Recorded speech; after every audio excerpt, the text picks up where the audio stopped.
Festus.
Lynn, you ready?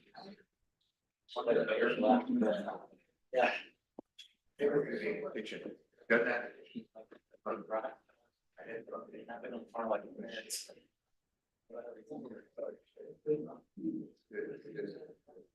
No, Brian is. Good evening. We'll call Sawyer County Board of Supervisors meeting to order. Ask the clerk to call a roll, please. Steve Carrianen, Kay Wilson, Tweed Schuman, Here. Stacy Hessel. She's online.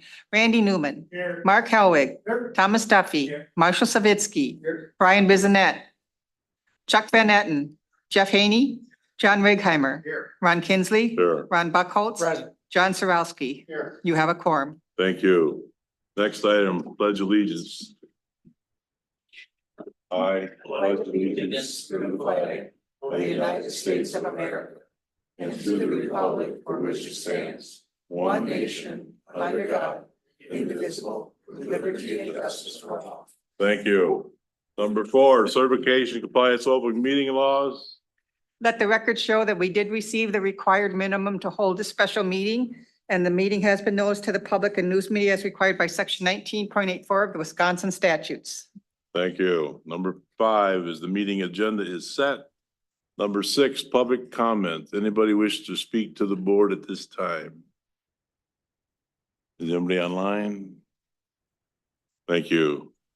Number 7, my good friend John Will is here with Northwoods Technical College to give us a presentation to broaden our horizons of the area for our college area. Welcome. That's a pretty tall order to broaden horizons, but I appreciate you having me on the agenda. And I think Lynn is going to pull up a presentation here. So if I haven't met you, my name is John Will. I've been the college president. I'm going into my 11th year in that role and in about my 17th year overall with the college. So I've been around a little while. And if the chair allows, I'll answer any questions you have at the end of my comments here tonight. If you want to go to the next slide, Lynn. Before I get started, you might be aware of this, but I just always like to provide a reminder that when we're talking about Northwood Tech, we're talking about a pretty large service area all the way from Hurley, Wisconsin to Hudson, Wisconsin, and then kind of everything northwest of that area. So we border Upper Michigan, a lot of Minnesota, and of course, Lake Superior. And those little dots on there represent our campus locations or the places where we have leased facilities, and one of those is of course in Hayward. And then also on that slide, the other dark blue lines represent the borders for the other 15 technical colleges in Wisconsin. Wisconsin has a structure that doesn't exist in a lot of states, so a lot of states don't even have technical colleges. And we're viewed nationally as sort of a model state for how we provide occupational training in our state. So it's a great privilege to be able to be in charge of one of the 16 technical colleges in Wisconsin. I'm sorry, I'm getting over a little cold, so if I clear my throat, I apologize for that. I know there's a lot of concern about workforce development issues. That's one of the main issues that elected officials and people who are working with community development are concerned about. And of course, we're a pipeline for providing high quality workers. And I've got some good news on that front. This year, FY25 projected, we're up about 5% projected over last year.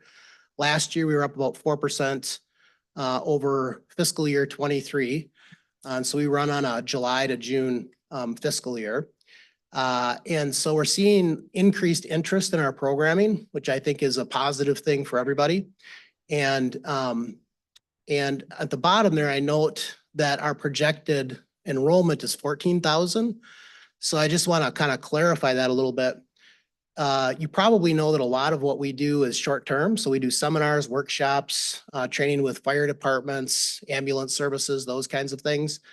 And so that bottom number is our head count. It's the number of people that we serve, 14,000 roughly. But to compare to other colleges, there's a conversion factor that allows us to add up all of those hours of instruction and kind of pretend like all of our students were full-time all the time. So they were full-time equivalent students. And because we offer a lot of short-time programming, the FTE number is a lot smaller. It's really hard to predict how many people we're going to serve, but that FTE number is much easier to predict at this point in the year. And that's why I used the FTE number for the projection. So if you want to go to the next slide. So enrollments are fun to talk about, especially when they're up, but they don't mean much if people don't get to the finish line. And so we like to talk about outcomes in the technical college system. And I think we're pretty well known for good placement. And in our most recent graduate follow-up report, which is not the graduates from last spring, but the spring before, we haven't done the graduate follow-up yet for last year's graduates. We wait 6 months to do that. 94% of those graduates were placed within 6 months of graduating. Their average pay was over $52,000 a year. And I thought it might be of interest that just under 800 people from Sawyer County took a class, at least a class, through the college. That's about 4.1% of the population. If you do the math on that, about 1 in 25 people get some kind of service through the college. Not always in Sawyer County, a lot of times at one of our campuses or through virtual services. And that range throughout the 11 counties that we serve is about 3.5 to like the low fives, just to give you an idea. And that's one of the measurements that I look at to see how kind of deeply we're serving the communities that we're working in. And then the last measurement, 176 high school students took a class, at least one class in this reporting year. And so we've worked really hard over the last really probably decade and a half to partner with schools to provide programming while students are still at the high school level. So they kind of get that first win and understand that they can succeed at the post-secondary level. And with Hayward, for example, we have 2 academies where students actually can get a college level credential, short-term credential before they graduate. Construction Essentials and a Financial Services Academy. So one in the business area and one in the trades. If you want to go to the next slide. When I talk about that information I just explained, a lot of times people want to know what are the best programs, and a lot of times people associate that with the highest paying careers. And so these probably won't surprise you much. Paramedic technician, actually that one has historically not been number one, but our paramedic technician program had the highest paying occupational area. And I won't read these back to you, but thought that this would be good to show that there's a good mixture of programs. The top 2 are healthcare related programs. Our business management program, a business program, is in the mix in this reporting year. And then truck driving is about a 10-week program. We just started that probably 6 years ago, maybe. It's had tremendous growth and takes about 10 weeks to complete that program. And the average pay for those graduates was over $67,000 a year, which is a really good tool for economic mobility. So we have a lot of people going through that program. And one example, one of our campuses, there was a homeless individual who was looking to achieve economic independence, I guess is what I would describe, quickly. And so he was really interested in that program. He actually slept in his car while he was taking the program. We kind of looked the other way. We usually, homelessness is a issue that we should all take seriously, but can't have everybody sleeping in their cars in our parking lots. But he completed and got a good job and got out of that situation. And then machine tool techniques, machinists are in very high demand. And when students take an interest in that program and complete, they can make really good money as well. Next slide. Thank you. New programming, we're always trying to read the labor market and figure out areas where we can innovate and provide different kinds of programming to help with that workforce development issue. And one of the motivations now is that more jobs require some kind of training. And so what you'll see on the right of this slide, we do a lot of early childhood type programming. There's a tremendous, shortage of early child or of daycares and early child care centers. And so these are 2 examples of certificate programs where we're trying to provide some short-term training to help alleviate the pressures in that area. In the transportation area, we expanded our power sports program. We have that program in New Richmond. We expanded it to Superior. And so if you think about all the fun stuff like UTVs, snowmobiles, and small tractors, like that's what that program is geared around. And then again, in line with understanding that some people aren't going to take even a year, that's a 1-year program. We have an embedded technical diploma, a shorter term version of that has less depth for small engine repair.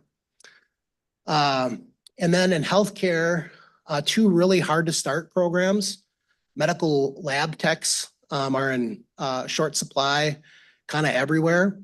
And so a few years ago, we wanted to start that program, but we had an issue with facilities. I'll talk about that in just a second.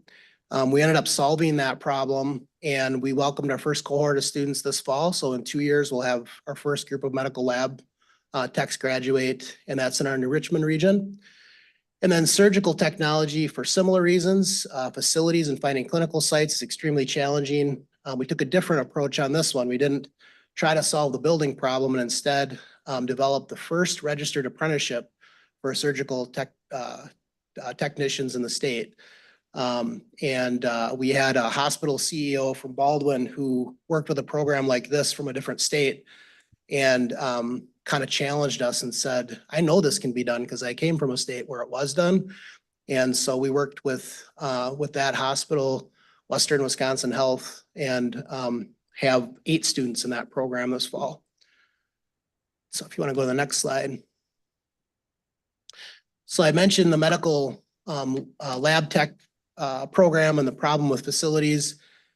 So we view ourselves as solution providers. So when an employer group comes to us, we talk to them about, we want to start their program and we communicate what the barriers are. And in this case, Westfields Hospital, when we told them we had a facilities issue, they had a older building that was an eye clinic that was coming off of a lease. The tenant was leaving and they didn't have a new tenant. So they said, I'll tell you what, you can have the building. And it was it's valued at about $500,000. It's about a half mile from our campus in New Richmond. And then they helped us. We said, we're still going to come up short. We got to renovate the building because it's old. And so they helped us raise about $800,000 to renovate the interior of this building. We have a plan to finish the exterior of the building. And so in January, those medical lab technician students will be in this building and we're developing a cutting edge lab. And if you don't know what a lab tech does, like if you think about getting blood draws or other, I'm not going to talk about bodily fluids, but those kinds of things, these are the people who behind the scenes are analyzing those things. So it's a very high-tech STEM program. And we're going to have a great facility to offer it. So very excited about that. And then on the next slide, this one we've been talking about for a little while. It connects to the next thing I'm going to talk about. So I wanted to just kind of remind you that we've been building out our mobile training portfolio as well. So that map I showed at the beginning looks kind of nice and neat, but it takes about 3 hours to get from one end of our district to the other. And there's a whole bunch of small towns in places that don't have one of those dots with a leased facility or a campus. And so some of our staff started thinking about mobile options. And with a grant, we acquired this mobile welding trailer and it's been in use at LCO, for example. So it's kind of been all throughout our district already. It's been in service about a year. And it provides a short-term, actually 2 short-term welding credentials. And anywhere you can pull it up to has a generator that provides enough electrical power. This doesn't like plug into a 120 volt, outlet. It's got 8 welding booths in it and an office. But anywhere you can pull that thing up and have a classroom space to teach math and bathrooms for the students, you can run a pretty decent welding program. And so we're really excited about that too. We got money from the legislature to acquire a mobile dental lab. And so we have a dental assistant program in Rice Lake. We're going to do the same thing with the dental assistant program. We know dental health is really important in rural areas. And training is a challenge. Training is a challenge. And so I'm excited to be able to utilize that approach to get out into more communities and train people where they live. This is important because we know that a lot of people face transportation or other barriers to, even if they want to access education, those are the kinds of things that prevent them from accessing it. One more example, we have advanced manufacturing equipment. You may know that Jack Links went through a process to acquire equipment to automate its plant in Minong. And they didn't lay anybody off, but they needed to upskill the existing workers because they had higher tech jobs to run that equipment. And we were able to take mobile equipment up to Minong and train their workforce right where they were working. So there was, they didn't have to leave the community or do anything that would sort of interrupt the operation at the plant. Next slide. And then this one actually is going to impact Sawyer County and Hayward. And so you may have heard of the Homes Project or the housing development project that's being planned for south of the hospital. And so I wanted to give some information on that tonight as well. Our role in this, we really had 2 roles. One, we wrote a grant, a successful grant, and we've got $6 million to pass through to a partner housing developer, and that's Impact 7. So you kind of see their logo on the bottom. And then the goal was to develop actually 3 different housing developments in 3 communities with 40 units of housing in each community. It's pretty aggressive. Hayward was selected as one of those communities. St. Croix Falls and Hurley are the other 2. I wanted to show a little rendering of what it's going to look like. Because I think when you talk about multifamily housing, people kind of have an image maybe of a 4-story building or something. And Impact 7 is designing this to be more cottage style to kind of fit in with the community. So the property south of the hospital, I think I mentioned that already. The hospital was a key partner on this. They sold the land to make the project happen. Otherwise, we could not have sited it in Hayward. And we've had a few bumps lately debating, and not me, I'm not directly involved in this, but Impact 7 has had heavy negotiations, I would say, with the city of Hayward on water and sewer extension. But I believe those issues are resolved now, so it's caused a little bit of a delay in the project, but still are hoping to break ground this fall or next spring. And when it's done, there'll be 40 units of housing, workforce housing. Tenants will be selected based on, what that means is that tenants will be placed there based on their income levels. That'll be a factor. And so most of the units will be for people who are at 50 to 60% of area median income. And then there's 3 units, I think, at 30% of area median income.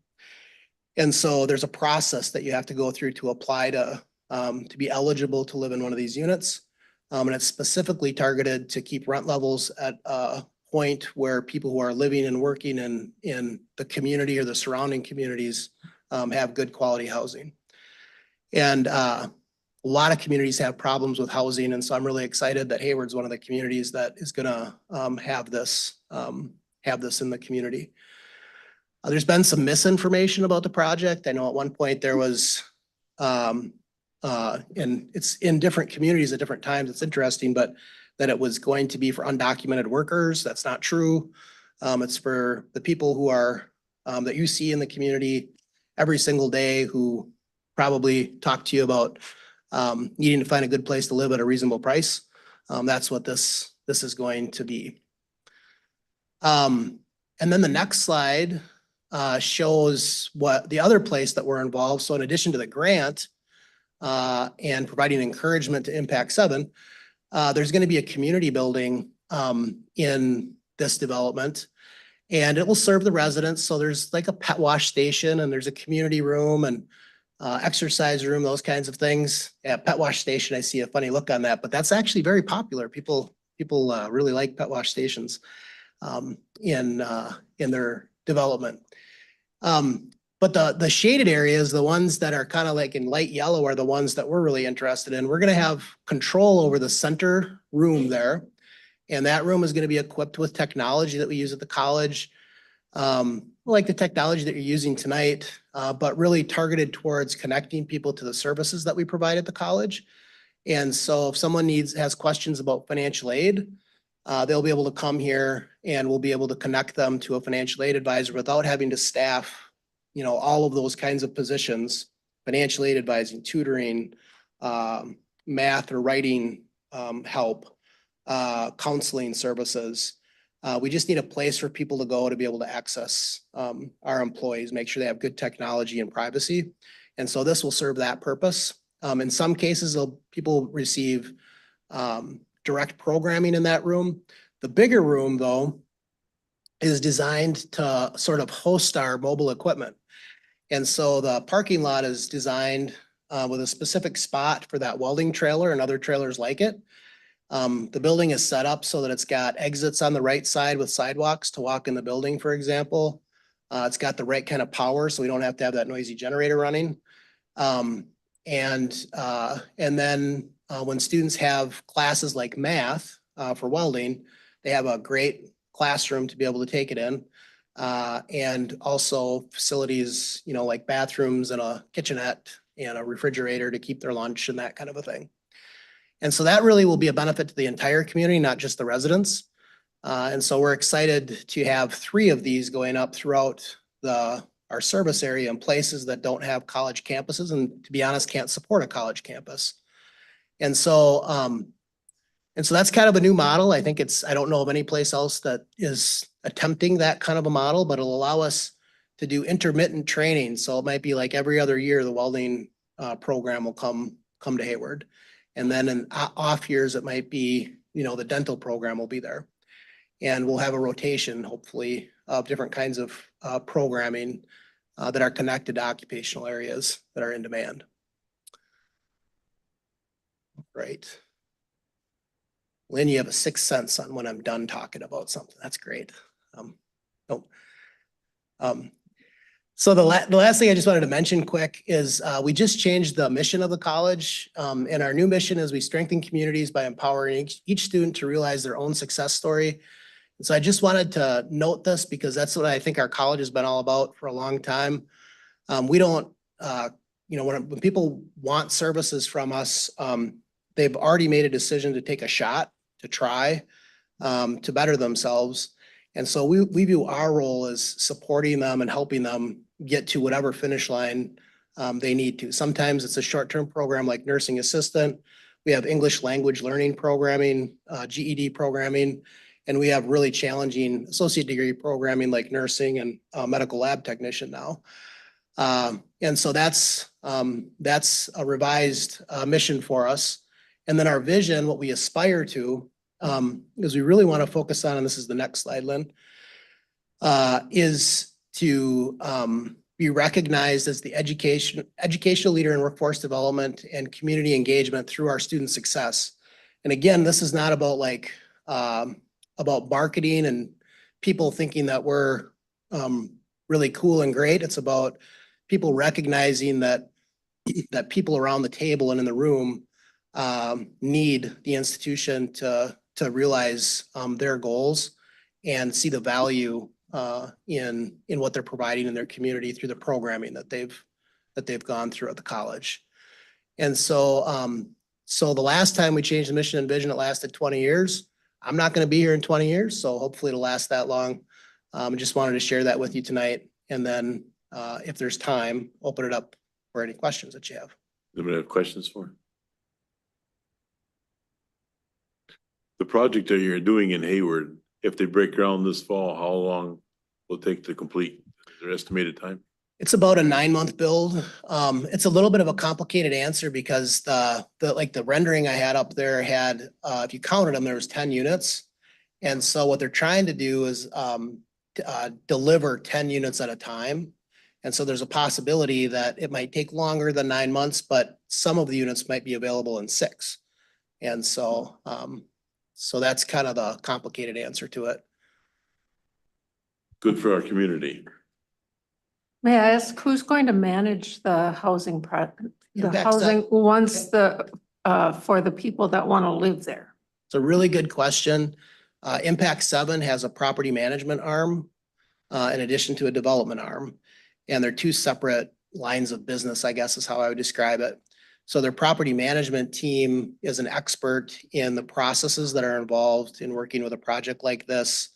They have on-site people to handle lease up, maintenance issues, those kinds of things. And right now, I think they manage about 1,500 units of housing, most of which they've developed like this one, but sometimes they are getting hired by other entities to do property management as well. So it'll be professionally managed, I guess is maybe the short answer, and Impact 7 has expertise in that area. Does the Windrose Lanes facility still offer programming? I didn't catch that. Lynn. Does the Windrose Lane facility still offer programming? The one over by L&M?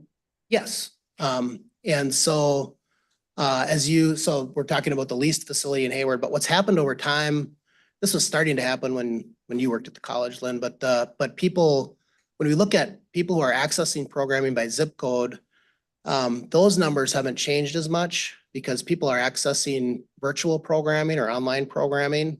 And they don't need to go to a place to do it. So like when we implemented that leasing model 30 years ago, we had some of the most cutting edge technology in the state, but the cutting edge technology at that time was big giant TVs on carts that were about 3 feet wide that you would wheel from room to room. And the audio had lags, that was what was cutting edge at that point, and you needed that for distance education. But today, our technology is geared towards mobile devices. So we have students who are taking classes on their phones, watching lectures and those kinds of things on their phones. So they don't need to travel to a building. The challenge with those lease facilities was providing things like welding. Like you could never quite figure out how we got that kind of programming into rural communities. And so by developing these host sites and then partnering in other places, we think we've got something that really could deepen, add depth to what we're doing in a lot of places that haven't traditionally had services. So the 40 units, what would the population be fully occupied? They're 1 to 3 bedroom units. And so it depends upon what kind of families are living there. And so I probably couldn't give you a solid number on that, but about a third of the units are 3 bedroom units, a third are 2 bedroom units, and a third are 1 bedroom units. Okay, And so. the average about 2 bedroom units. Yeah, so low side would probably be 80 people. If you think about it in terms of individuals, but some families, there's gonna be 2 kids in a bedroom, I'm sure. And so it's probably gonna be higher than that. Would there be a daycare there perhaps, or? You're thinking like we were thinking, we wanted to have a plan for a daycare, but it just got too complicated, not from the construction side of things, but like to your point, like who's gonna manage the property, who's gonna run the daycare? And neither of us have expertise in running a daycare.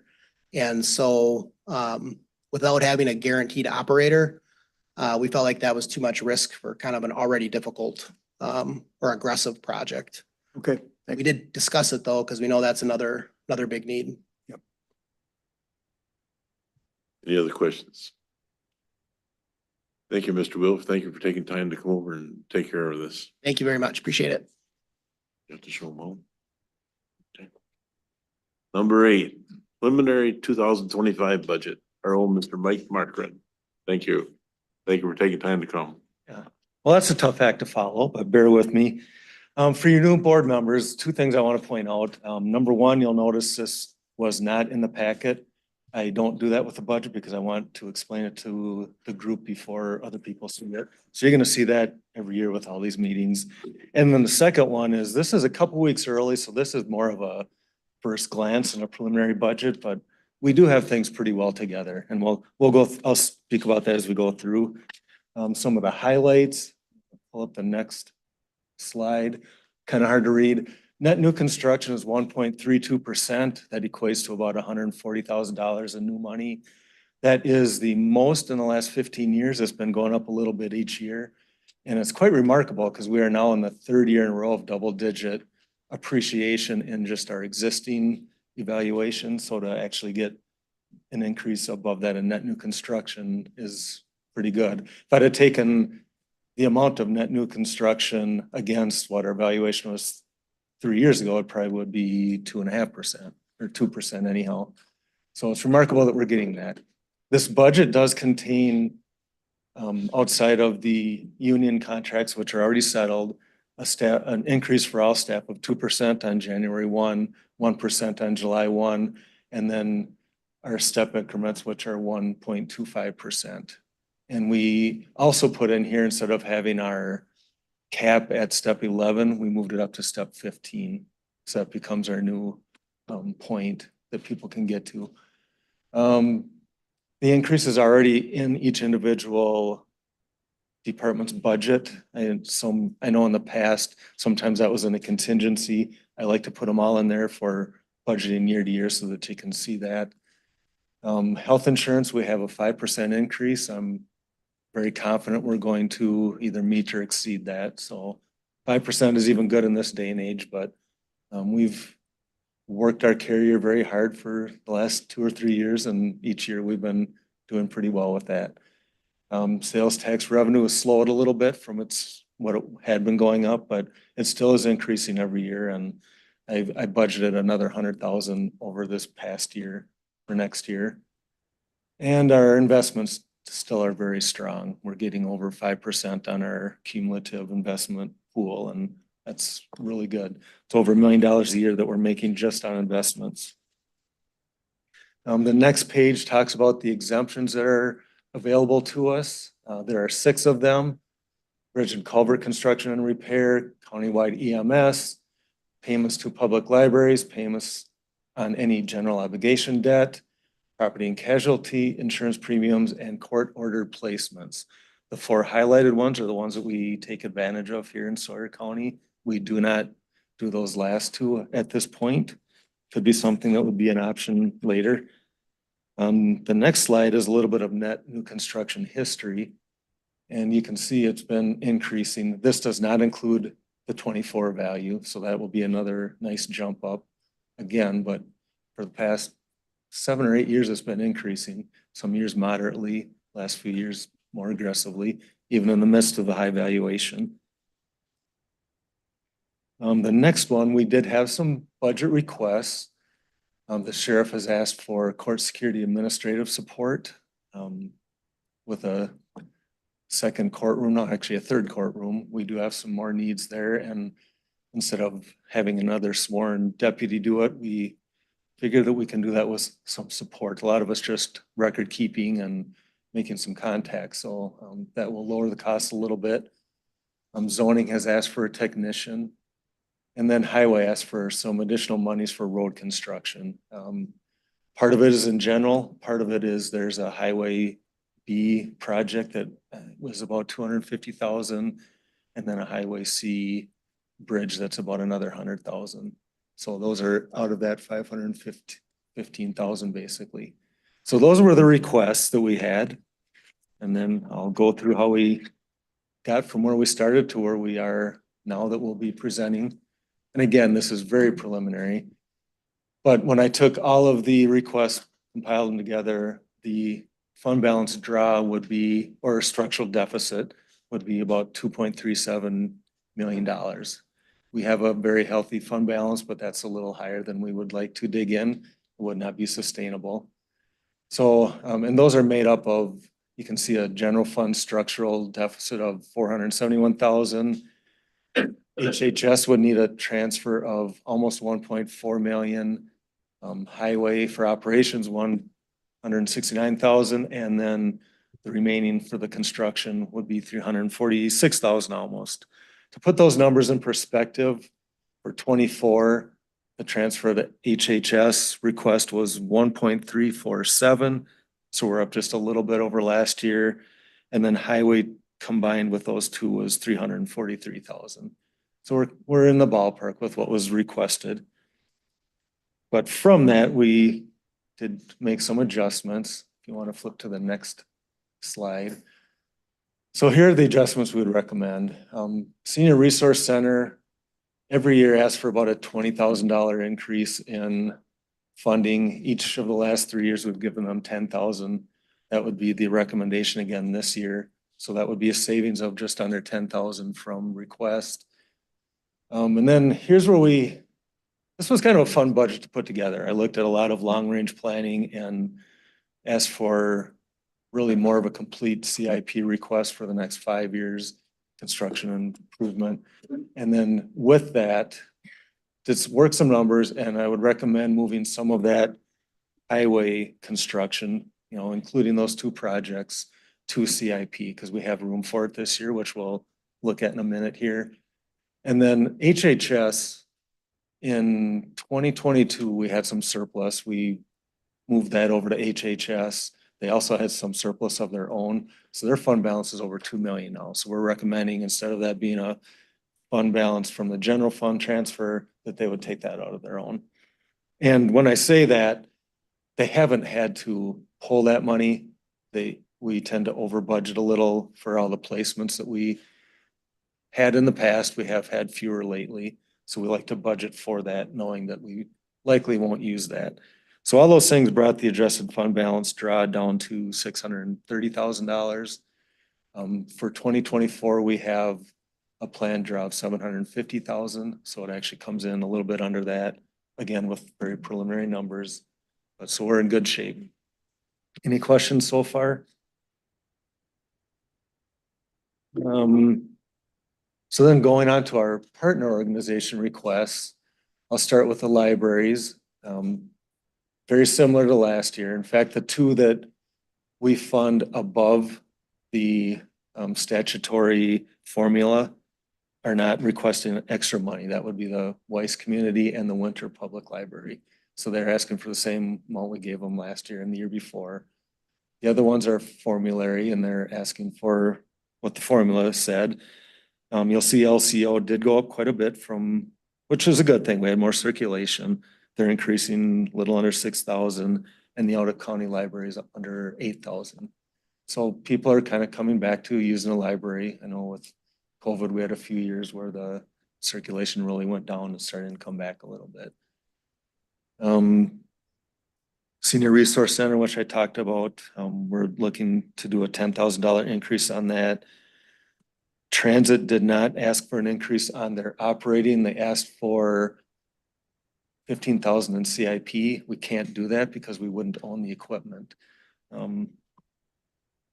Hayward Lakes kept theirs the same. Northwest Regional Planning had just a very modest increase, about 1%. Sawyer County Fair kept theirs the same, as did Sawyer County and LCO Economic Development. So overall, when I add all these up, what we would be proposing is about a $24,000 increase over 24 budget for all of our partner organizations. Any questions on that? Yeah. I think Transit's probably still coming with their increase because at our monthly board meetings, they're requesting that. And I don't remember the CIP request at the board meeting. Do you, Mr. Buckles? No. They submitted theirs already to us. Okay, but they mentioned to the board and Mr. Hellwig and Mr. Buckholz and I sit on that and they want an increase. All right. So we'll see why that didn't come across to you. We actually met with them already too. Yeah, they did ask for an increase. For whatever reason, they asked for it in CIP because they wanted additional funds for a capital purchase of theirs. So I think maybe the request was submitted with a misunderstanding that we wouldn't put it in our CIP because it'd actually be their asset. I think the other reason though that we have a hesitation is that they have a significantly high fund balance. Like they have a lot of funds on hand that we think they should take a look at using before we provide them more funds. I think the board's gonna come with a request though to increase that. Okay. So why weren't we invited to that meeting? When you met with them? It was the department heads. Yeah. Okay. We met with Carrie. Mr. Hellwig, you wanna say anything? I agree with you. I think after our meeting, there may be another request. It's just from our last meeting, this doesn't sound quite right. So we're a little confused. When's the next meeting?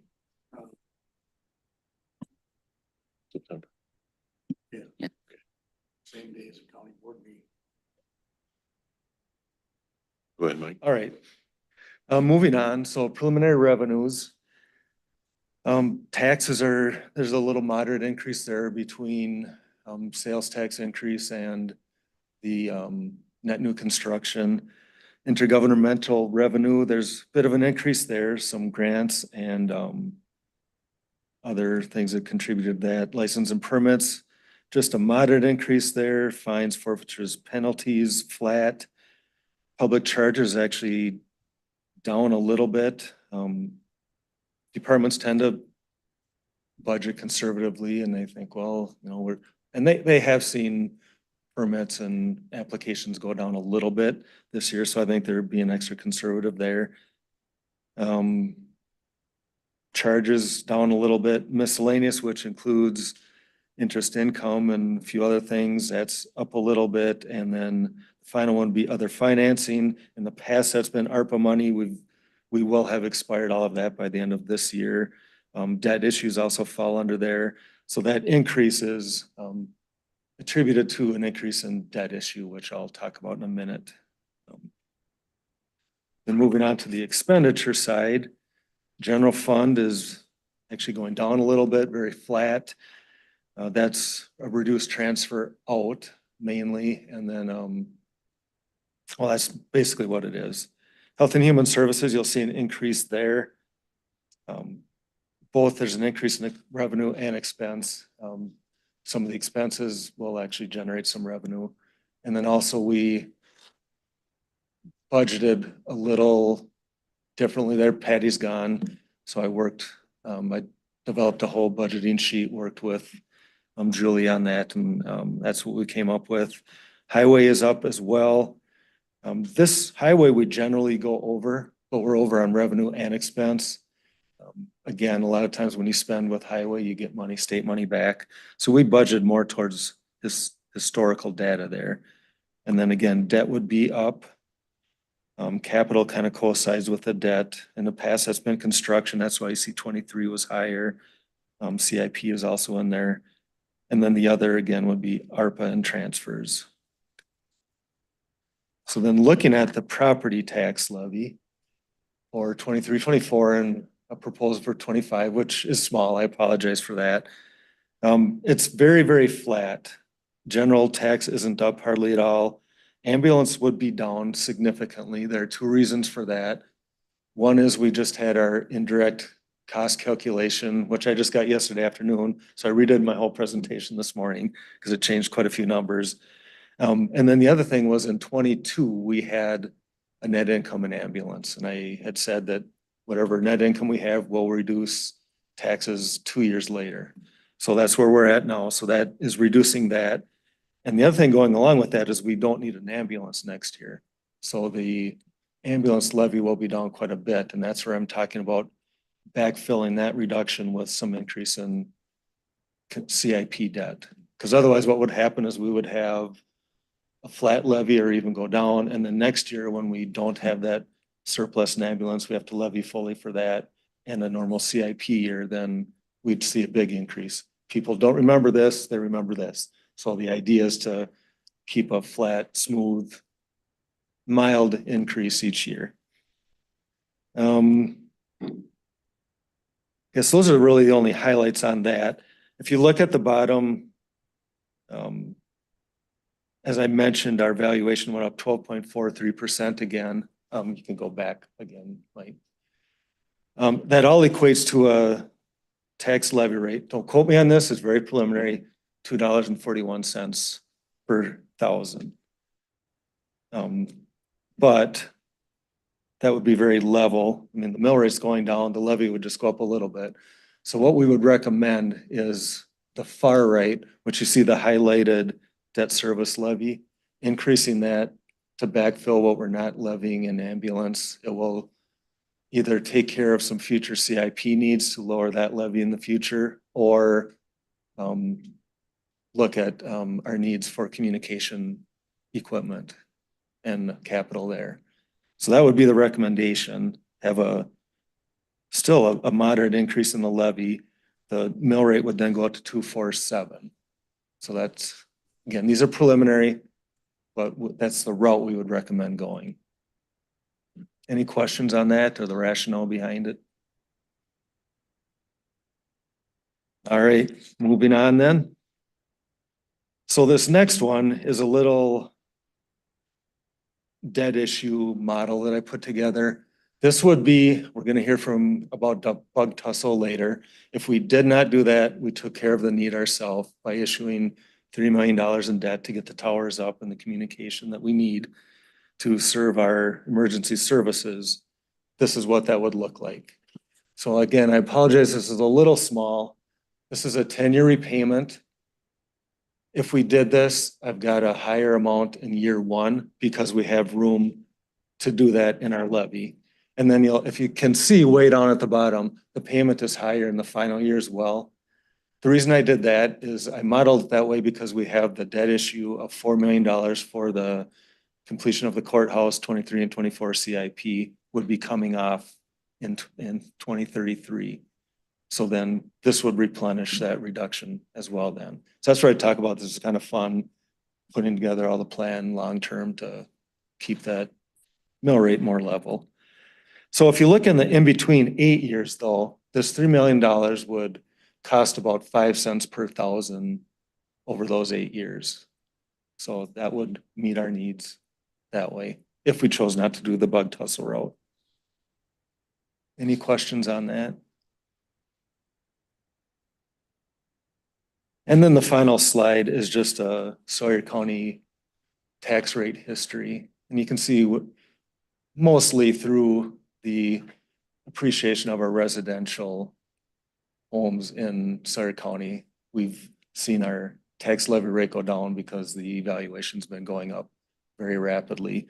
But what I put in here is the 2.47. If we did that, I don't want to say worst case scenario, but if we did to issue the $3 million, it would still go down 21 cents.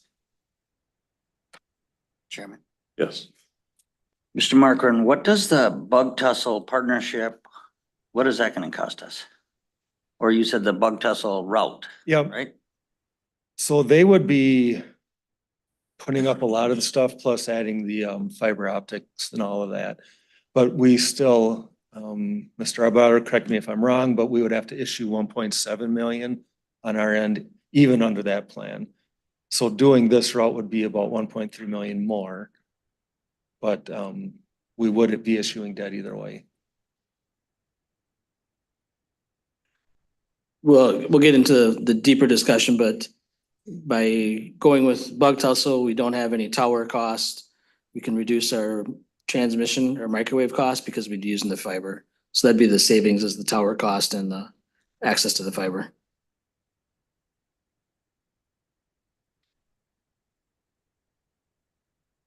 That's all I've got. Thank you for taking time to put that together and presenting it to us. All right, thank you.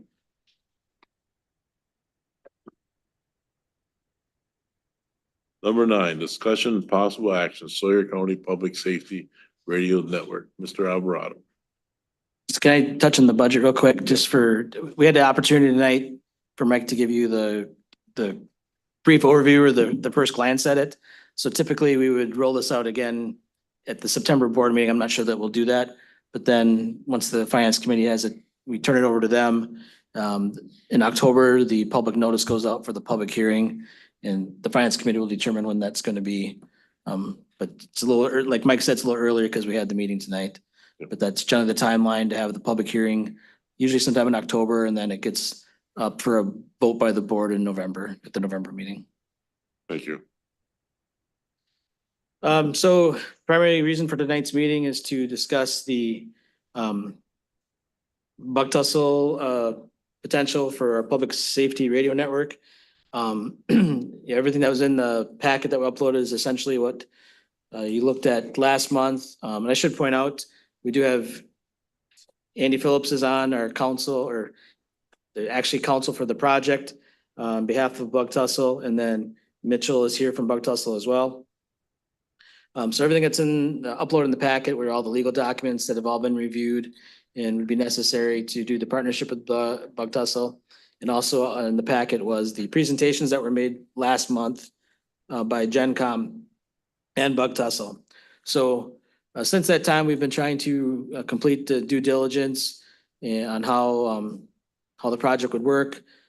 Just as a brief recap, we'd be extending $16 million of borrowing capacity to Bug Tussle, to an entity called Bug Tussle 2, which through a conduit county would issue $109 million worth of debt on behalf of 10 counties. And then the projects would proceed in those counties to complete a fiber infrastructure and in Sawyer County, 7 tower sites, of which we would have access to those towers as needed, as part of our agreements to put our public safety network on. The debt that we would lend them or allow them to use our borrowing capacity, they would service that debt from their revenue streams. The revenue streams would include cell phone leases to cell phone companies on towers, fiber access through fixed wireless or wired broadband, fiber backhauls to other companies. They have ways to service that debt. If for any reason that they cannot service that debt, there's some backstop provisions, including a debt service fund that's funded out of the original borrowing. There's a bonding company, and then Hilbert Communications, which is their parent company essentially. It kind of goes through those steps to, if they are not able to make payments, the bond company would make them, but we'd have to replenish them, or Hilbert would, and if they don't, we would. Ultimately, though, if Hilbert were to default and could not service the debt, the county would be liable for whatever remaining debt service there is on the 16 million that we authorized the borrowing capacity. Wanted to just roll through a couple of things here as far as the due diligence. Like I said, the attorneys have gone through the legal documents. We asked PMA to do a analysis of the project on our behalf. I'll just pull that up.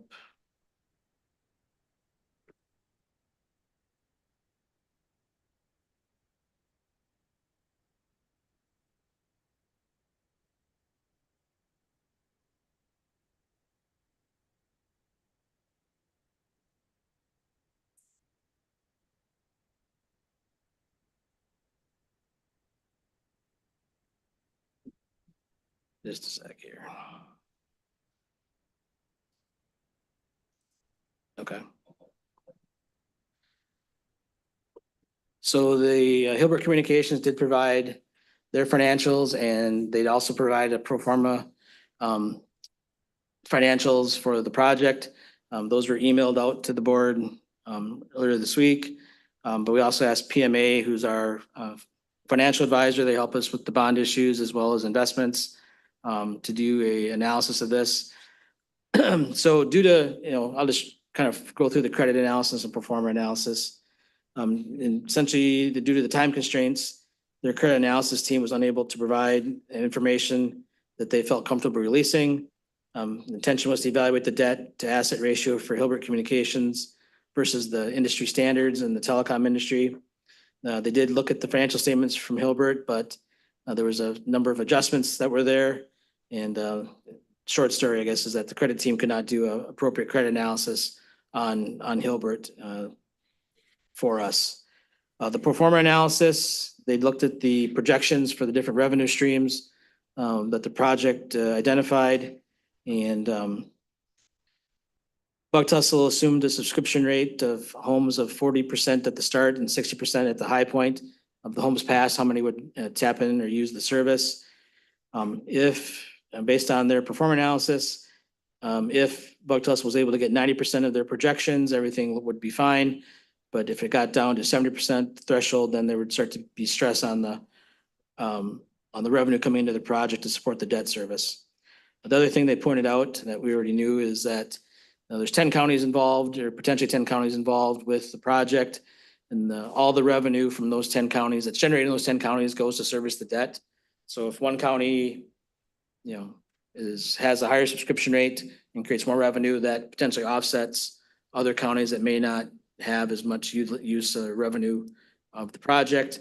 If a number of counties don't meet the threshold, then, potentially the whole project defaults. We're still only reliable for our portion that we extend, but we are, all 10 counties' performance services the debt.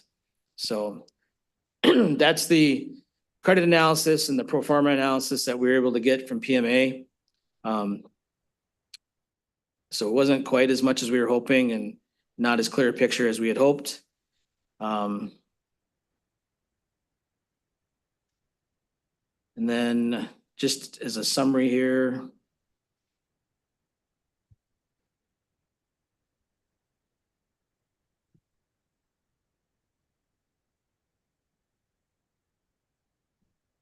I also had sent out a summary of the project. Just looking at the two options, this goes to first Mr. Schumann's question about the Buck Tussle versus not the Buck Tussle option. And so either way, we're still going to have to spend some funds or most recommendation would be to borrow the funds. Just the simulcast sites themselves, the radio network equipment has a cost to it. If we do a microwave, there'll be a microwave backhaul. That's how the transmissions would be sent back and forth to dispatch. If we do Buck Tussle, there's less of a cost because we'll be able to use some of their fiber. But the big difference is in the towers and shelters. If we did Buck Tussle, we wouldn't have, the tower cost would be on their towers. Still might have some costs in shelters to build, to put alongside those towers with our equipment. But essentially it's about $1 million difference to 1.7, 1.75 if we use Buck Tussle, and then closer to 2.75 if we build the towers ourselves with the additional tower cost on there. Still, I think either way, we get get to the sites. The 6 sites that we need to make the public safety network cover the entire county with the coverage we want for portable radios. There's still some variables in there either way. We've been talking with WOJB about tower use and lease, still verifying the equipment to mount so we can come to a discussion on lease rates. That's an important piece of either network of being on that tower.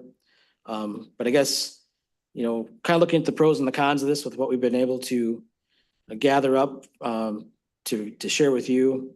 The pros is on both sides, either site gets us the desired coverage. The pros of Bug Tussle is, we're not in the business of the towers or fiber infrastructure, but we get the access that we need. It is less out of pocket. It's $1 million less upfront cost. But that being said, it is a larger potential risk of the 16 million that we would be extending the capacity for. And then there is also kind of our primary focus and motivation is an adequate public safety network. With Bug Tussle, we also would potentially have improved broadband access and cell phone coverage for the county for residents and visitors. The downside of the Bug Tussle project, cons, is the potential liability. It's a significant amount of risk. We're the guarantor, the ultimate guarantor of that 16 million if all other revenue sources are inadequate or cannot cover the project. Probably one of the things that we have the most concern about or just the unknown is that it's a 30-year bond, it's a 30-year repayment. We get access to the towers for those 30 years, but we're also considering that the revenue streams that have been identified will be good for 30 years.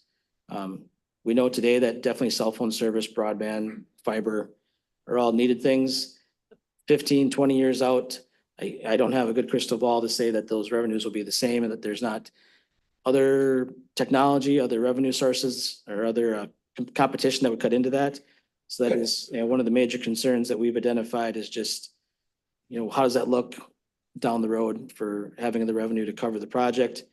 We are tied to the success of the projects in the other counties that potentially if there's shortfalls, the whole project collapses. There are some timeline concerns. They are working in a number of counties. There are counties that are part of this proposal that are re-upping or extending their projects. There are some counties that that we've talked to that have had some concerns with timelines being behind schedule, network, the broadband access not being up and running. So I have some concerns about just meeting timelines for where we want to get with our network and having those towers accessible. So I think those are the major concerns. I think those are significant. I think we brought Bug Tussle to the table for the towers and the fiber because it would be a big advantage to us. As with there's a lot of potential, but like I've shared with the board, given where we're at and the timeline and all those considerations, I can't make a recommendation tonight to go ahead with Bug Tussle because of the potential risk there. I think even though the other going and building our own towers has more upfront and out-of-pocket costs for us, we're more in control of that. We have some other opportunities potentially, but it's just less unknowns. And maybe that's the best way to say it. There's a lot of upside with Bug Tussle, but there's a lot of ifs as well. And I just can't give you clear answers on the ifs tonight. On the credit check, have other counties had more time to do that credit check or it's just a mystery from all of them? I think from what I've been able to talk to the other counties, they're all in the same boat. I would say, I've asked that question of some of the other counties, like, what am I missing? Why do I have some cold feet and maybe they don't? I think they're in a different position on broadband where they're hungry to get that network in place and the fiber for their residents. They look at it if all else fails, they'll end up owning the infrastructure. And I'm not, that's kind of their fallback position. And I guess I'm just not as excited about that. Right. And then I know we've been through this a lot, so I've asked these questions in the past, but so 16 million, the 2 million, that is a yearly or the 16 versus like if we did it ourselves, it would just be for the emergency services and that's the 2 million. If we don't get the benefit of the fiber optic, that's Right. that's the differential Yep. in that. Yeah, I mean, I was kind of excited about this because of the broadband and because it's atrocious in areas of the county. And I guess if you don't experience it, you don't experience it. But when you do experience it, it's awful. But without the credit understanding that was news to me tonight, so. Yeah, and I should say a little more on the credit too, that it's partly a timing issue to me. If you looked at their financials that we shared, we have 2021 and 22. We did not get 23, but and by their own admission, I think they know what those look like because their projects are in construction. They're underway. So you'll see their liabilities, they've added, in 2022, they added on 200 million of debt to their, and show a net loss on their P and L. Well, that's because those the prior two tranches were issued. They have the money, they have a lot of assets and restricted cash and inventories because things are under construction. Well, they're still under construction. So even today, yet they're not showing enough revenue to show that they're servicing the debt because there's a built-in 2-year no payment and then kind of a buildup from there. So honestly, this, I don't want to say we could be missing out, but all the projects that they have underway could go well and residents are happy. The counties that are using the infrastructure for their safety networks could work out great. It's just, there's no clear picture today Right. that I can give you. Last one, I think. So what we're missing out on if we don't do this is either way I guess it's a separate decision, but we would likely go forward or because of the emergency piece. That's like what instigated this. The other stuff's icing on the cake and that's what we're missing out on. Yes. Thank you. And if we build the towers ourselves, who gets the revenue from the leases then? We would? If we could generate leases, we would. We would own the towers. I've done some, asking around about that potential, and I'm not gonna pitch that because, what I've been told, like from a couple companies that used to do that, is that unless you're in that business on a regular basis, it's hard to generate the leases. They generally work with known providers, people that Yeah. can, lease them multiple towers. So it's a potential that we could find leases for the towers that we own, but I don't want to build that up. Mike, was that in your pro forma? Did you show some revenue if we owned the towers? Mr. Hilton. Excuse me, will we have any cost or the broadband, would we be dealing with that at all as far as the customers? If we do this, if we build the 2 tower sites that we know of on our own, I mean, through Bug Tussle. no, Buck Tussle, that's their business. Okay. They would be dealing with cell phone leases, the broadband act. They would handle that, all the consumer side, the retail side, call it, when they're selling broadband, either wired to the home or fixed wireless, that's all their business. And the leasing you're talking about of the towers, is that something that we'd be involved in? Like, cause you're talking about revenue. Nope, if partnering with Buck Tussle, that was kind of the arrangement though, is we get access to a space in the tower to put our equipment and we get access to, I don't know, 12 or 24 strands of fiber of their network to use for our purposes. They would lease other space in the tower to cell phone providers. They would put up fixed wireless broadband equipment to sell that service. They could build off of their own fiber to residential properties or commercial properties. They could lease out strands of fiber to other companies. Those are all the ways they make money to serve the debt that we have allowed them to use. But it doesn't sound like from what you're saying that they're really making much revenue at this time because there's a lot of construction going on, but these things are not actually, the switch isn't on to start making this revenue. And they're already quite a ways into these other projects. I would say in a couple of the counties, Fond du Lac County and Kewaunee County, where they've been there a while, those are a little bit different programs, but they're working. Other counties like Oconto, Jackson County, trying to think who else, maybe Jefferson, things are a little bit slower, like they're still building out those networks. And also, excuse me, our big concern, of course, on the public safety side is to get these things up and running as soon as possible. And you've already mentioned that they're behind on some of these other counties. So, they come in and say, well, we'll get this going by such and such date, but we already know they're behind on these other counties. So they may say this, but this would probably happen for us. They're not gonna make hold up their end. And far as, doing our own, towers, we own them. It's, so if there is any leasing in the future, it'd be our revenue. So, I guess that's it. Yeah, I think that's all reasonable thoughts, like, I'm just going off of my conversations with some of those other counties as to some of the timelines. That's a concern there, that they are behind their planned implementation. Right, and like I say, our concern is getting this thing up and running as soon as possible, and if we're promised something. And we already know it's not, they promised something to other counties and they're not meeting those promises. Whereas we know that if we do it ourselves, we're not gonna get the broadband and these other things. But we can get it done and much. Yeah. Sooner, excuse me. Mr. Buckles. Yeah, Mr. Chairman, with all this discussion going on and then what Andy had saying, I make a motion to approve GenCom as our public safety radio network.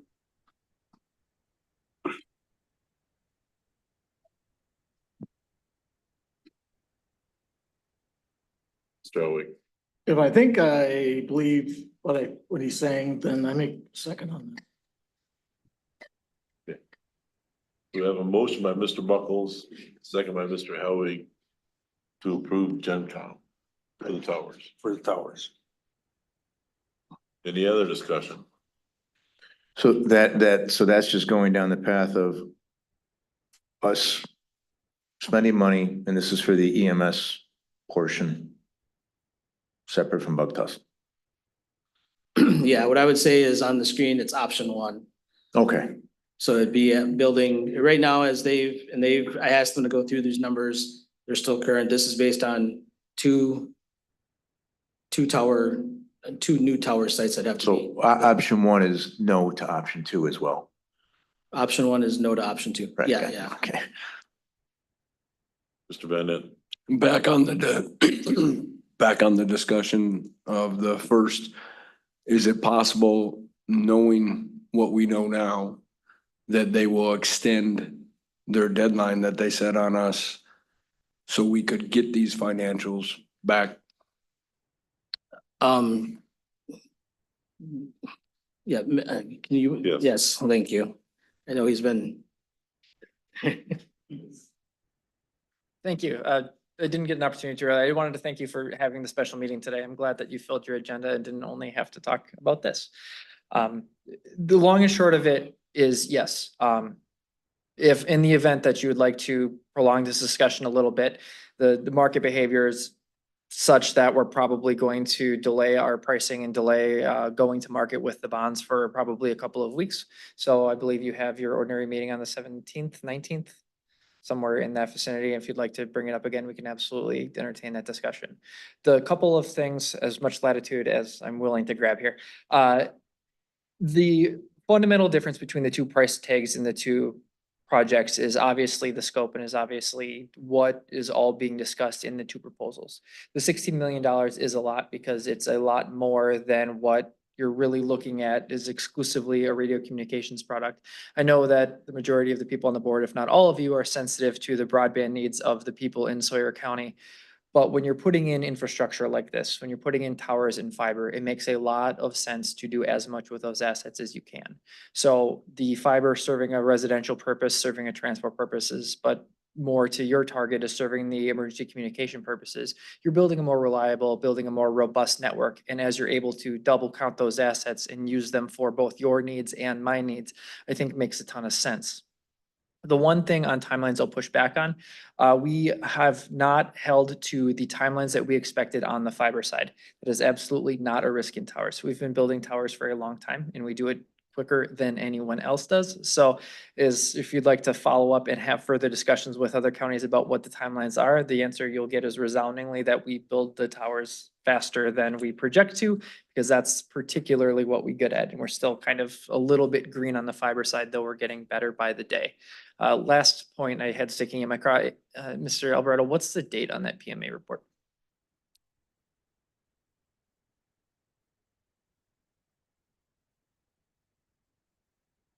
August 14th. So what came to mind is I'd seen that before at a previous county's meeting that we had, and so I don't have a good word for it. It hurts that's the determination that they made a handful of weeks ago, knowing that they had longer to do the evaluation. It's not as though PMA was reaching out to us or trying to put these pieces together. For them to say, no, I'm sorry, we can't, we don't have time is unfortunate, because they certainly have had time. It's been several weeks since they said that, and they didn't make an effort to reach out to us to put those two together.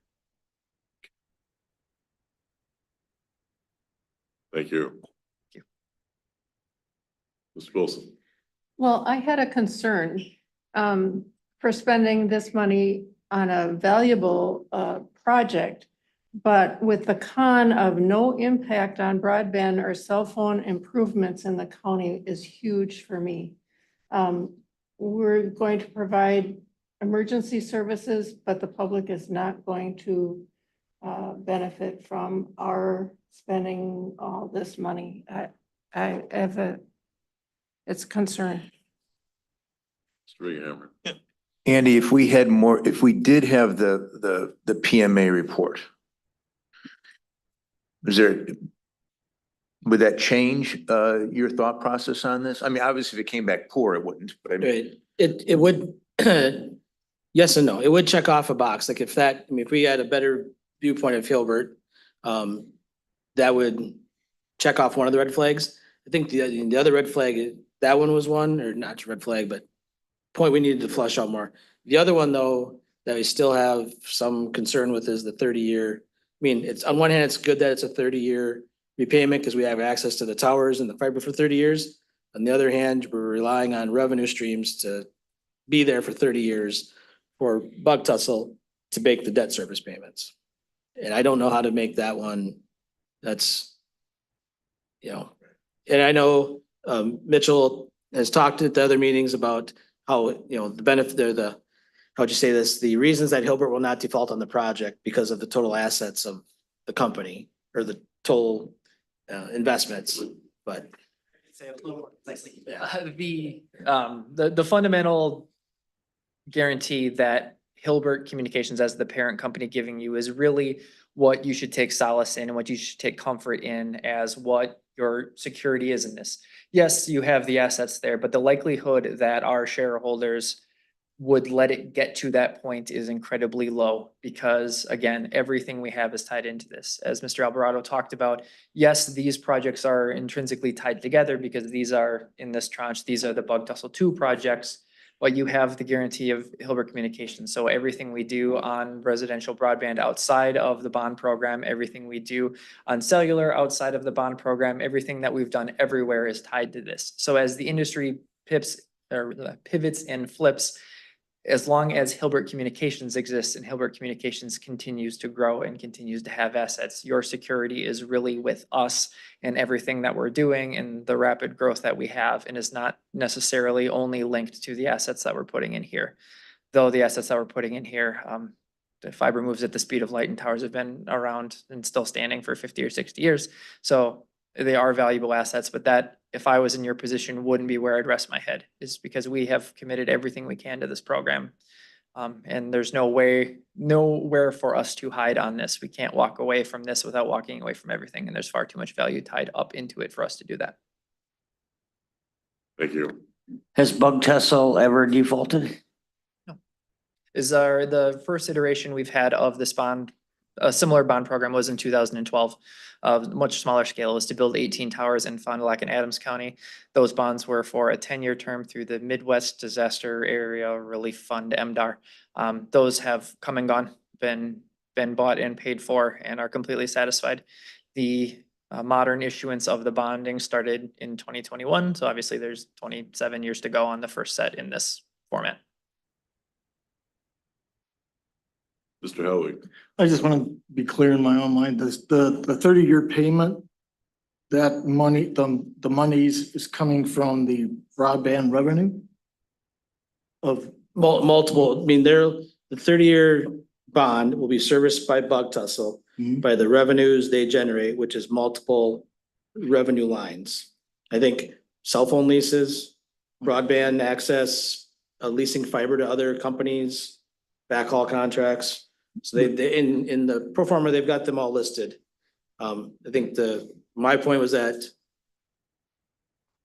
beyond that. and beyond, you know, that's definitely happened today. I think it's definitely happening 5 years from now, 10 years from now, 15. Like the questions came up at the last board meeting asking about, have we looked at satellite? Well, satellite today is not going to work for our public safety radio network, and it's still not regarded as good as fiber. But I don't know, in 15 years, maybe we're all using satellite or something else. Right, then we put money into something that's outdated. I'm highlighting that as a concern. I'm trying to lay out all the risks for you that we don't know. And in this, you know, from a conservative standpoint, 30 years is a long time to service debt. Your revenue streams are going to change. You're going to have more competition, new technology. Just don't know. I mean, if that all goes away and they default and, you know, who knows, everything comes crashing down and we get back fiber and towers that are no good to us. I mean, we might not even be communicating with our public safety network. And we're totally banking on these revenues from all these subscriptions. Correct.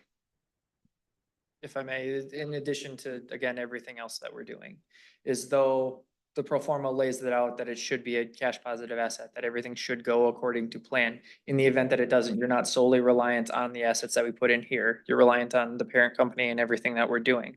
So as the industry continues to pivot and shift, and if it goes into a cellular space, as a telecommunications company, we have to ride along with it. Now, I don't think that's likely at all. Wired connections are always superior to wireless ones. The federal government is investing literally billions of dollars, including $1 billion in Wisconsin, just to make fiber hookups. That's the gold standard and is going to be the gold standard for the foreseeable future because it moves at the speed of light. Yeah, I would never go by what the government's doing, sorry. That's fair. I tend to agree with you, but that's where the money is being spent. The reason why it's a bad idea is because it's prohibitively expensive, because it's much easier and much more efficient to service things with a tower. And I mean, it's not particularly cheaper to service things with a satellite, but to that end is you can cast a much wider net with a wireless single, but it's not as robust, it's not as reliable, and it's not as future-proof as fiber is. So as we look to invest this money, whether it's through a bonding program like this, out of our own private investment, or something we're able to partner with a grants entity for, fiber is the answer, and it's going to be the answer for as long as anyone can see, because again, it's wired and it moves at the speed of light. Now, if I'm not mistaken, you had mentioned for some areas that won't be able to get to the wire, you're gonna have wireless, say like, this is like up in trees or up on poles, so that people can still get to the broadband. Correct. It will be utilizing the towers we're constructing. So I forget the exact number because we've said too many tower numbers, but we're building a number of towers through this. We will put fixed wireless broadband equipment on there. So that's in-home internet. You put a receiver on your house and catch the signal that's being broadcast from the tower, which is a portion of the broadband revenue that we seek to generate from this. Like having Verizon in home. Yeah, it's more robust than like a standard hotspot that more of you are probably familiar with. And it's a dedicated connection, but it is a wireless one. Thank you. Yeah, two quick things. I want to echo what Kay said. It is hard pill to swallow. You know, broadband's one thing. Cellular service is a safety issue for the citizens too. I mean, I don't know if you've been out in Spider Lake, and it is, somebody's gonna get really, really hurt in a cold winter day, you know, north of 60, whatever it is, and lost, can't find, and you got nothing. There's just nothing out there. I can imagine what it's like for law enforcement, but imagine being a citizen out there. it's a scary thing. And I don't know if this is a good risk for that, but that's an issue that continually plagues our county. And it doesn't, I don't know if this isn't the answer, I don't know what is the answer. The other point I wanted to mention, I mean, we're basically fearful of, I guess, them completely going belly up. Because it's not this project, I think what you said, it's them as a company going belly up. They're in business, they have customers. Prior to them going belly up and being completely worthless, they may be acquired by somebody. If they were acquired by somebody, they would then assume that debt, right? Or, I mean, so I'm conservative too, and that scares me too, 30 years, but goes back to that credit check on them. I mean, if we had, it's hard to make a decision on 30 years Yep. without that report, I guess. Well, I think when Mitchell was answering Mr. Hellwig's question about the total book of business that Hilbert has is really the guarantee from them, that goes to the being able to do a deeper dive on there. Because if you look through their financials, I mean, when you look at Hilbert, there's, I don't know, 10, 12 subsidiary companies. To be able to do a better credit analysis to understand that book of business. I don't know if you have Andy Phillips. I don't know if he wants to tackle the question about if they go belly up or bought out, what happens. But we'd want to make sure that debt is passed on to the next company and can't be liquidated to a bankruptcy or something like that. Yeah, thank you, Andy, and good evening, everybody, members of the board. And I just want to clarify that I am the county's lawyer on this project. I don't represent Bug Tussle or the project, I represent the county. And so when we take a look at this project, we look at it from the standpoint of the documents and making sure that they are consistent with the county's expectations as to both the way that the project is set up in terms of the county guarantee, and then Andy, to your point, that we identify risk areas, so to speak, that might concern the county. Bug Tussle 2 is a special purpose vehicle, the special purpose entity that is formed for the purpose of carrying out this transaction. It's doing that because in a transaction like this where we're issuing bonds, of course, the bonds have to be securitized, if you will, by the assets of a particular project. And so Bug Tussle 2 has to be a standalone entity for purposes of this project. Bug Tussle 2 cannot just shed itself of the responsibilities under the loan agreement that it has. It's borrowing the money and it has an obligation to pay that money back. Obviously, that obligation is backed by the revenues of the project, but it's backed by Bug Tussle 2 itself. And so, no, Bug Tussle 2 can't simply walk away from its obligations under the loan agreement.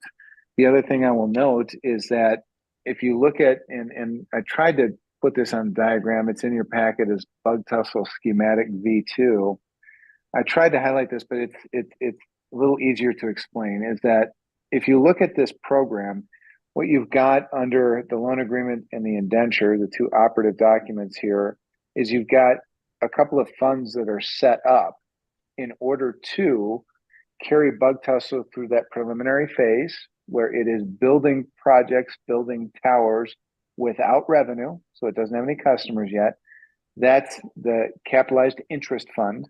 That is funded with bond proceeds, and that money is there to pay the amounts that are due on the bonds while Bug Tussle doesn't have the revenue backing. So we think of that as just that fund within the indenture that is going to carry Bug Tussle from project inception to the point where they have revenues.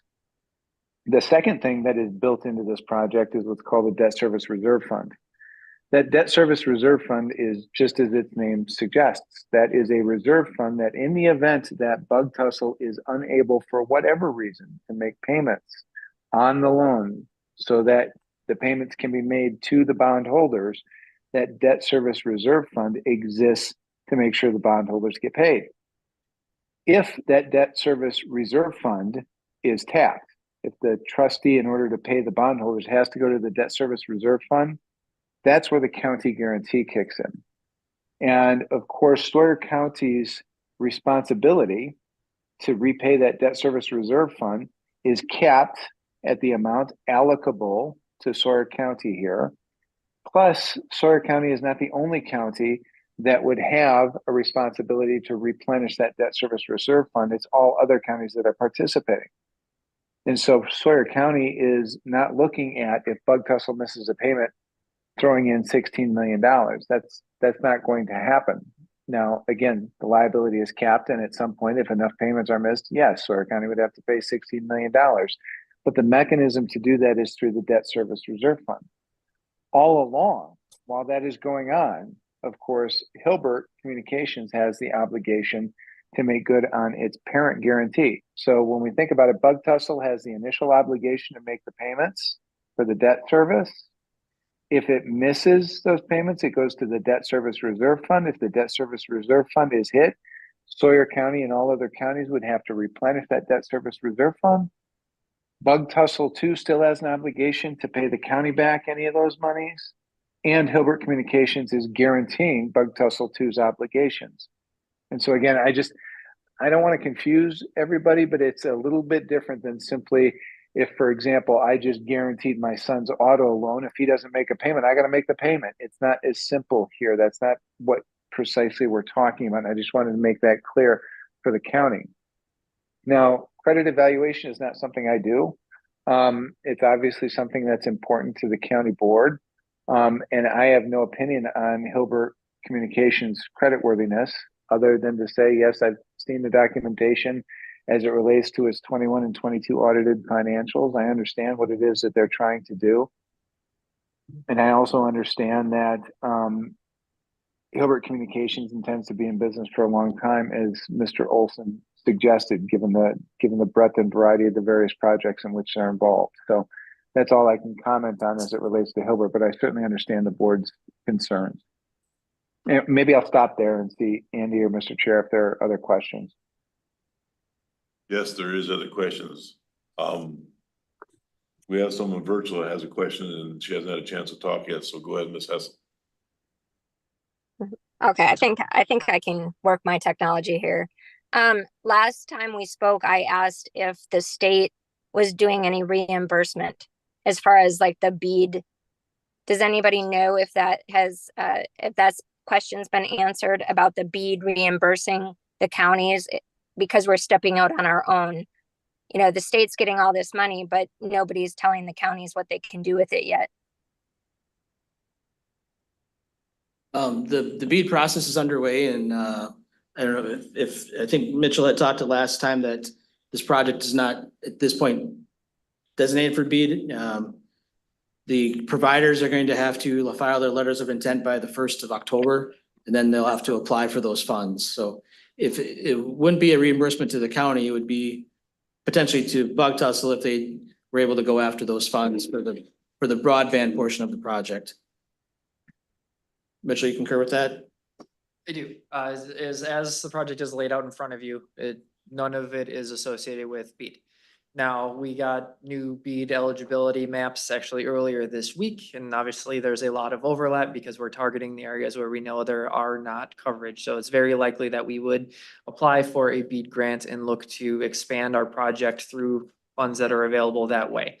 I wouldn't waste a ton of energy thinking about how that money would funnel back to Sawyer County. That wouldn't be how it manifested. One, because you're not undoing the bond transaction, and two, because it's all more broadband expansion. So it would increase the amount of assets that are available in Bug Tussle 2 and the amount of money that's being spent on the project, but none of that is going to reduce the obligation of Sawyer County. I'll just add on the BEAD timeline, like Mitchell said, the maps, updated maps came out, as did a little bit of a timeline on the application process. So the county is most likely going to hear from the Bug Tussles or the Mosaics or the Novatos over the next month, probably, for their projects, because they're going to come to us looking for endorsements that they will submit to with their application for BEAD funding. If I may, I got a question I would ask Mr. Alvarado.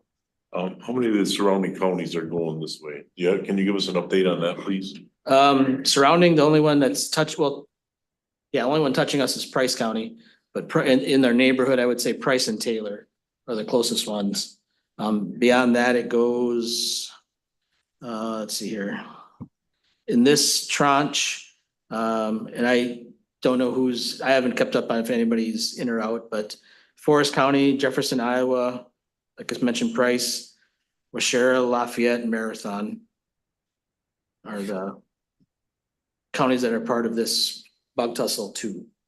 Other ones in the prior runs, the closest ones I know of are Jackson, did I ever say Marathon? Is there anybody else? There's nobody else. I know there's nobody to the west or to the north of us. There are nobody to the west. The counties that we tend to work with are those that don't have substantial broadband footprints, and the northwestern portion of Wisconsin has a good local telephone presence. So between the cooperatives and local telcos, the broadband situation here, despite there being holes, is generally better than it is in the legacy territories that weren't owned locally. Jackson, Wood, Marathon, Taylor is a bit of a wall that is confronting Sawyer County. And as Mr. Alvarado mentioned, Price is in this cycle. Oneida was last tranche and Forest was this tranche as well. So it is a growing program. Thank you. Mr. Buckles. Sir, if we did go with bug tussle, when would we be up and running? In what year? Up and running is a bit of a loaded question. So for what you guys particularly are targeting, the primary objective through your radio communications program is when are the towers built? The towers will be built on average about 10 months. Some of the best towers that we build, we can get up in about 8, but that's a pretty ideal circumstance. It has a lot to do with how quickly you can find a landowner. There's variability there in between when you have the site identified and when you locate a landowner. There is a very rigid 4 to 6 month period that is the zoning and regulatory timeline. That's pushing it through all of the state approvals, county approvals, federal approvals to make that happen. And then the actual construction of the tower, it's like 2 days worth of concrete and foundation, then you wait a couple of weeks to let everything cure, and then it's a week to stand it up. So as far as getting everything set, get everything ready from the tower side, I can all but guarantee that will be completed within 2025. The fiber is obviously a longer process. So how that fits into your radio communication system, there's probably some Band-Aid work that you would do to have it operate off of microwave in its infancy. And then as the fiber comes along, patch it over, which is something we've done with a couple other counties we've partnered with. It's all functional, and getting to the end goal of having that fiber connectivity is a real benefit. Yeah, cause I know what we got right now is already Band-Aided and it don't work worth a crap, but, I don't know how many of these board members are familiar with Southern Sawyer County and the radio dispatch down there for law enforcement or whoever. It is not good. And the sheriff will vouch for that. I mean, when these deputies or whoever get down in there, they have to drive around or move around to get reception to call back. We just need to get something up and running just as soon as we can. And it's very important. You're putting money over people's lives. And I'm not for people's lives being over money. So, I guess, I decided to go, I made the motion to approve GenCom. It's going off what our advisor, Mr. Alvarado, was telling us. And I'm gonna stick with that part of it, so. Whatever. Mr. Schuler. Andy, GenCom and option ones are gonna cost the county, what, 2.7 million? Is that the number I saw? 2.75 is our And estimate. if Bug Tussle's proposal goes through without a glitch and no default, what's that gonna cost us? Out of pocket would be 1.7 So $1 million less. million less. Plus, we're gonna get fiber. We're gonna get a much higher quality service, correct? And multi-service with internet, cell, radio communication. Sorry to jump in. The one point that we haven't touched about, because it's not a huge amount of money, but there is the 40 basis point contribution that we make for participating in the program. So we'll pay you $1.2 million over the lifetime of the bonds. Because of how that's calculated, you'll get the first $600,000 of that over the first half of No, you get 2/3 over the first half. So you'll get roughly $800,000 over the course of the next 15 years. So in a literal sense, it's budget positive to you guys from our involvement in the program, which how you choose to allocate that, it's general fund balance. If you want to use that to offset any of the radio costs or mentally think about it that way is one of the other benefits of this program is we're paying you for the participation in it. So there is, if we're talking about what the cost to the county is dollars and cents, I feel it important to bring that up, that there is cash coming in the door as well. Yeah, two things quick. The motion that's on the floor, is it because we're concerned, because if we went with Bug Tussle, law enforcement's getting what they need, or is there a concern that they're not gonna get what they need if we go with Bug Tussle and GenCom's a sure bet to get the quality? Well, excuse me. GenCom could give us the quality. When it first come out, Bug Tussle, and if I'm right, couldn't provide us with coverage in southern Sawyer County. And that's the purpose of all this. They need the coverage there. And then there was other different things that come up with Bug Tussle, and it was even brought up to my attention about this $16 million that's being talked about here with Bug Tussle over the 2 million for GenCom to put up the towers. So you're talking, what, they're talking 1.7 million, but I guess I'm not quite maybe understanding the 16 million. So. Can you explain that to me then? Yeah, the fundamental difference between the two proposals you have in front of you, and Mr. Alberto, feel free to jump in and say what is probably your part, but I'm going to say. You're going with GenCom either way. In the event you approve radio service upgrades, GenCom is going to be a participant in it. So if you go through the program without Bug Tussle, you're going to have to invest $3 million in it. And part of that is GenCom and part of that is tower construction. I'm able to take the tower construction off of your plate, which is the $1 million savings. And really the biggest price delta, the $16 million, is we're doing more towers than you would do on your own, and we're doing fiber. So it's really the substantial price difference is just the difference in project scope and difference in what's actually being done. It's saving you because you're not building the towers, but the sticker price for the project is obviously much more substantial because it's a lot more work being done. And more services, but not to beat a dead horse. I would love the county to step in and again, broadband's great, but to me, the cellular is the safety portion here. That is, again, I mean, yeah, I guess it's more important for law enforcement for have safety. It's also important for citizens. The towns themselves could do their own cell service towers to improve that, right? Or There are towns who have built their own towers. and some have not, and that's been a controversy. Yep. Some in my district shall be named nameless. Yeah, so some places, I mean, to facilitate it in some rural areas, I would say, where there's services lacking, and this is where maybe Bug Tussle had some of their early roots in the east side of the state. Towns invested into towers and gave a cut rate deal to a cell phone company to put their equipment on it in order to get the coverage. Can towns prohibit, if we go with Bug Tussle, can towns prohibit Bug Tussle? I mean, this one involved, We'll still have to go through the zoning process at the county level to put the towers up. and if a town has their own zoning process, they could deny it. So we could go through all this and they could deny it because there might be a tower in their town that they don't like. Potentially, yes, yep. And then the last thing, and I know I've talked a lot, but I mean, that's a struggle for me. And that's been part of the conversation. Can I just jump in real quick? Yeah, absolutely. Thanks, because I don't want to lose Mr. Buckholz's points on the two, like Mitchell's explanation is accurate. I mean, the difference is GenCom we'll build our towers, GenCom will be the facilitator, and they'll put all the radio equipment up and they'll build our network and maintain our network.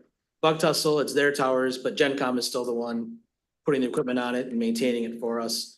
Also, the timeline wise is 10 months is I think industry average. If we went with GenCom, it would still be 10 months to put the towers up, just due to getting the land, going through the zoning process, FCC permits and construction. So the timelines aren't that different.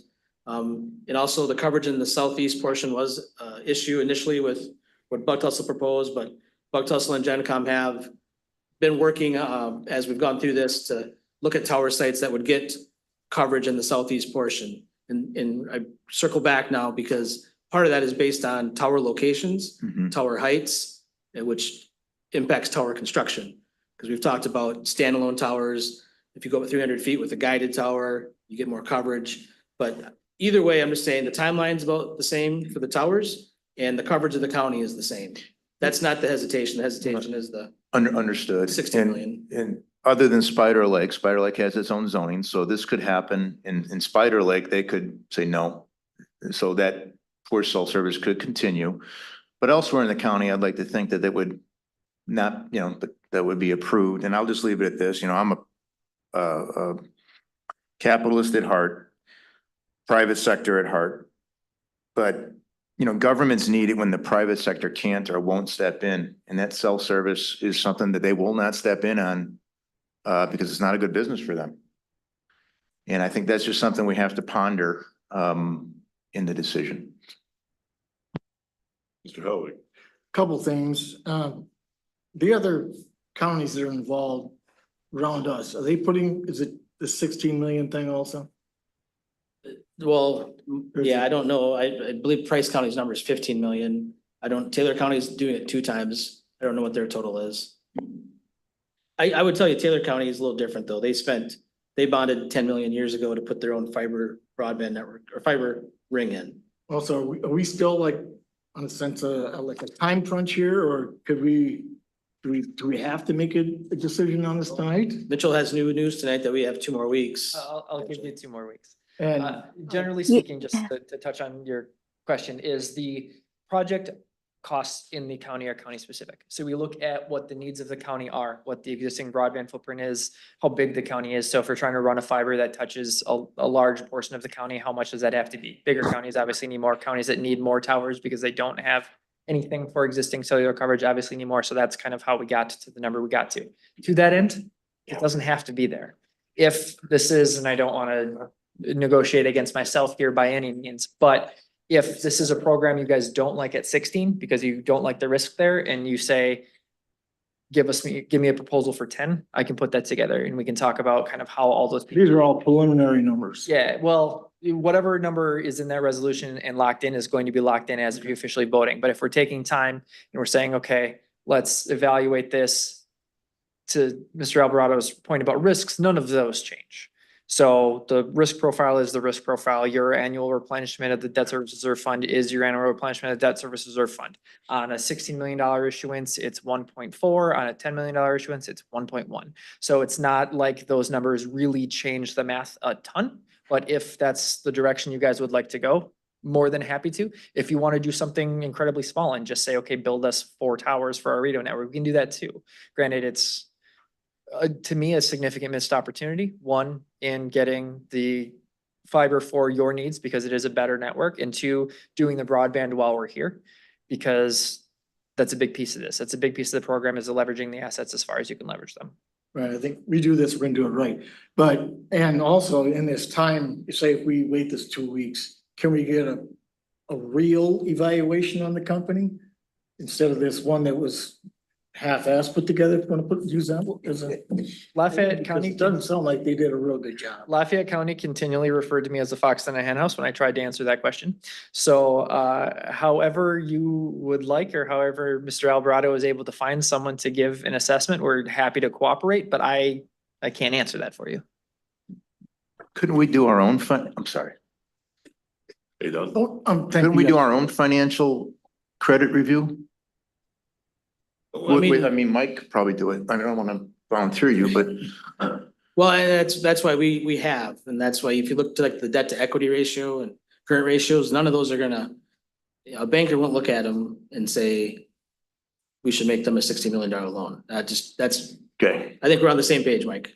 Right. And I think they've kind of said that, and that goes back to the amount of debt they put on their balance sheet versus their income on their P&L do not make sense. That's because those projects The other thing why it probably is beyond Mike and I is because there are so many layers to Hilbert and their subsidiaries. But one of the basic things we would need is the 23 financials. We don't have those. We're going with Mr. Van Etten.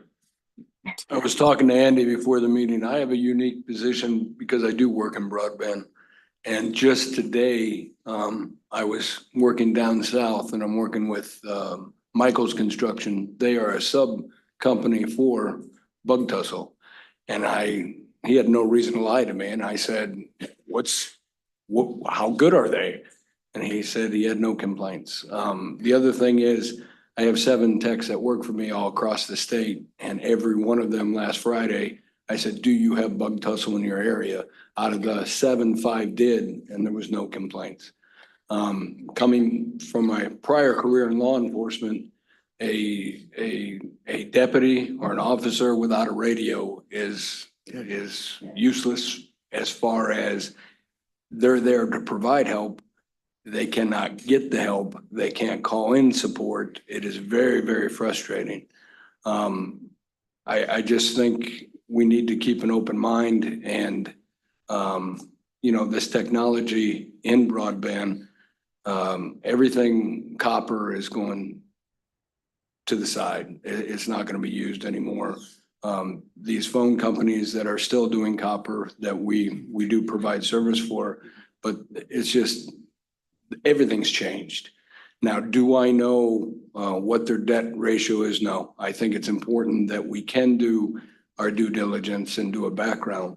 But as far as broadband, it's what's here. It's what's going to be here for the foreseeable future. And this is 30 years that we're talking about that we get free for law enforcement. We get our free. Is that correct? It's 30 years. We get paid for the 30 years. And that works out to be $1 million. I just think it's smart if we, start thinking about the future and provide the sheriff with what he needs. Thank you. Ms. Hessel. Yes, I'm just wondering if we still have a motion on the floor that we've been discussing for over 30 minutes. There is a motion and a second on the floor. I would call the vote then, please, or else rescind so we can wait until next meeting. Ron, let me answer that. Go ahead. You said we could get another 2 weeks? Andy, did he say that? Yes. When is your ordinary scheduled meeting? 2 weeks? 2 weeks from tonight. So could you have everything detailed by then? Again, I can only answer what you'll trust me to answer. So I if the understand that. requests are clear, if it's, I doubt from my conversations with our accounting team that our audited financials will be done within 2 weeks. But you can have the unaudited version or whatever you request, we can facilitate. And in the event we don't and you elect not to proceed based on that, it's perfectly fair. Okay, because my main concern here is the safety for the citizens and for our EMS and sheriff's department and whoever. But if that's the case, I would rescind my motion to approve GenCom as our public safety radio network at this time. What? Mr. Chair, that's exactly what I wanted to state, that I wanted to rescind my second on the motion. Thank you. So Andy, help me out here. So there was the motion in a second, now it's rescinded. Okay? And that's kind of where I wanted to go anyway, because, we've shared a lot of great information. Mitch has provided information. We've asked some very good questions. We haven't had the meeting in 2 weeks, and it's been approximately 2 weeks since we had our last meeting. We got a chance to gain a lot more information in these 2 weeks, and maybe we can make a better decision, being we don't have to make a decision tonight. Yes. Mr. Chairman, I'll make a motion that we postpone this 2 weeks to our regularly scheduled board meeting. This discussion and possible action. Motion by Mr. Schuman to postpone for 2 weeks. I'll second that by motion. Mr. Howie. Any discussion? We'll vote on this motion. All in favor of the motion to postpone for 2 weeks? Opposed? Motion carries. Thank you, everyone. Thank you. And Go ahead. based on the discussion, Mike and I will get together with PMA as soon as we can, hopefully tomorrow, and see what the list of information they need is, so we can get that to Mitchell, Buck Tussle, Hilbert to do it. If they can't do it, Mike, I'm volunteering us to do our best financial analysis that we can pull together without assistance. Thank you, Mr. Andy, Harbaugh. this is Andy Phillips. And would you mind just give me a call tomorrow if you wouldn't mind? Absolutely. Thank you. I'd like to thank Mr. John Will for giving his presentation tonight, Mr. Mike Markman for his presentation, Mitchell for showing up here, and thank the board for taking time for this very important meeting. Meeting adjourned. Thank you. You want me to unplug you? Yeah, please. Thank you.